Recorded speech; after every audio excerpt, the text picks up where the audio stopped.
Hello everyone. This story you are about to watch now is very interesting.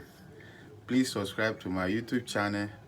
Omo Odogu dey Odogu people dey. I think say now be say Odogu people get money. I think say now this our region people get money. I say olden days people don't dey get bastard money. Money dey. Omo this man money choke. Oh, I want to watch this video. This man money choke. I beg. Mo watch this video. 1979, a man in Kano had 2 private jets, 2 Rolls-Royce, and 6 other different cars. Salut. The camera some soft drink. This man's name is Alhaji Nafiu Rabiu. He was one of the richest men in Kano in the 1970s.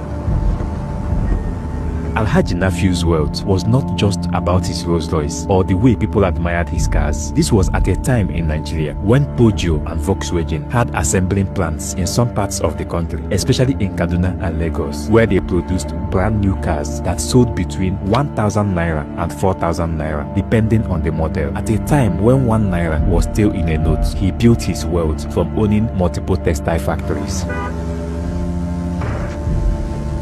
This Rolls-Royce is one of 2 that he owns. Among this man's other assets are 2 luxury jets, which cost £1 million a year simply to maintain.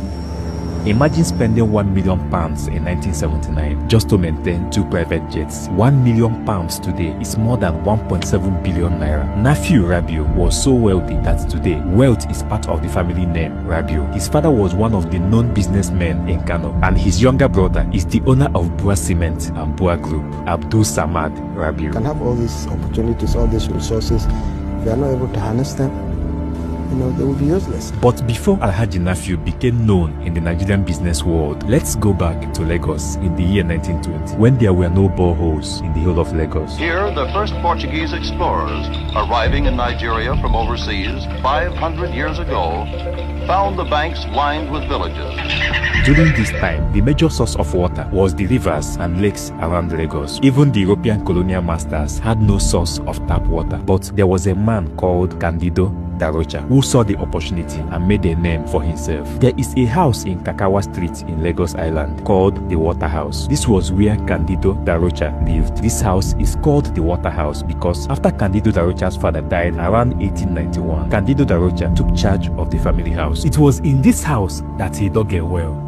And from this well, he supplied water to most areas in Lagos. This was how the house got the name Water House. And considering the fact that it was the first house in Lagos to have a water fountain, the name Water House became a perfect name for this building. Candido Darocha's father was a slave who was captured and sold in 1840 and was taken to Brazil, but he was originally from Ilesha. It was in Brazil that his wife Angelica gave birth to Candido until they were able to return to Nigeria a few years after Candido was born. Then, when they came back to Nigeria as a former slave who had been exposed to the Brazilian and American culture, it was easier to get into trade and discover the best possible ways to make money. Candido made a lot of fortune from the water business. He is considered the first Nigerian to become a millionaire. His wealth and influence was so profound that many years later, he came up with some of his friends to set up a bank to lend money to business owners who needed loans. They called the bank the Lagos Native Bank. Candido would later abandon the banking business to go further into the business of lending money. He set up a company and called it the Lagos Finance Company. He is also the founder of the former Bonanza Hotel in Lagos. According to reports, Candido was so wealthy that he sent his expensive clothes to London for laundry. His granddaughter was the founder of the famous school in Victoria Island called Adrao International School. Adrao simply means Abimbola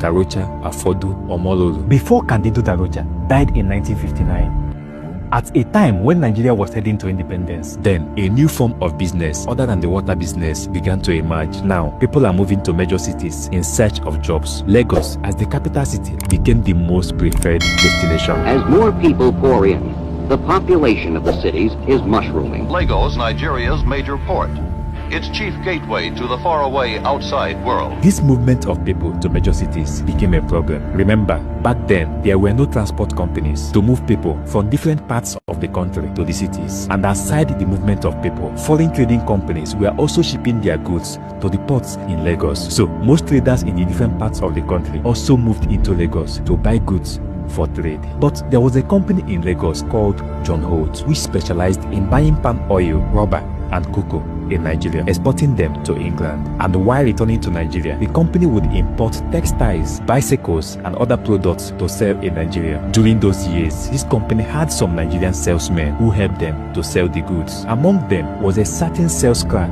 in the company called Louis Ojukwu. While working in John Holt, Louis decided to establish his own textile shop in Onitsha. He would buy some textiles from John Holt and send them to Onitsha to his textile store. He called the shop in Onitsha Ojukwu Textiles. This was in the year 1930. Back then, the difficulty of moving goods to Onitsha was that there was no bridge over the river Niger, and most traders would send their goods to Asaba and transport it across the river into Onitsha using the available canoe men in Asaba. But Ojukwu was able to notice that it took some unusual number of days to move goods from Lagos to Asaba. This was a bigger challenge to the traders than the absence of bridge across the river. Due to high demand and few available trucks, these traders spent so many days taking their goods down to Onitsha and the other parts of eastern Nigeria. This was when he decided to save some money and buy a second-hand truck to move his goods. But he was not the only trader facing the logistics issue. Other traders would approach him to make use of his truck for their goods. From one truck, Ojukwu bought another truck. Remember,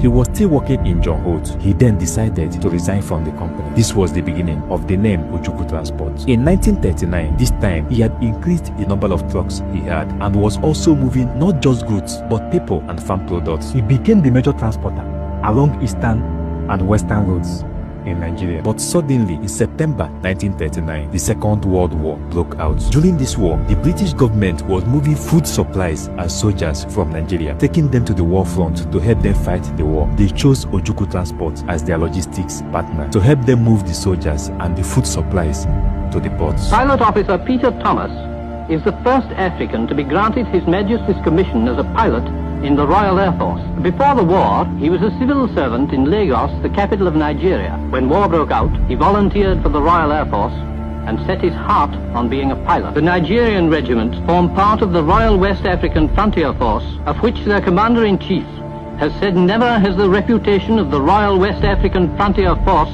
been higher than it is now. Nothing stops these men. Mountains, forests, and rivers are taken in their stride. They are quickly in action when the word is given. They're as keen as mustard, and they're very good shot. These African soldiers are typical of the colonial troops from every part of the empire who've done their bit in every theatre of war to which they've been called. Keen, brave, loyal men who are ready for any sacrifice in the cause for which they fight. After the war ended in 1945, due to his contribution in helping Britain during the war, the British government awarded Louis Ojukwu a KBE.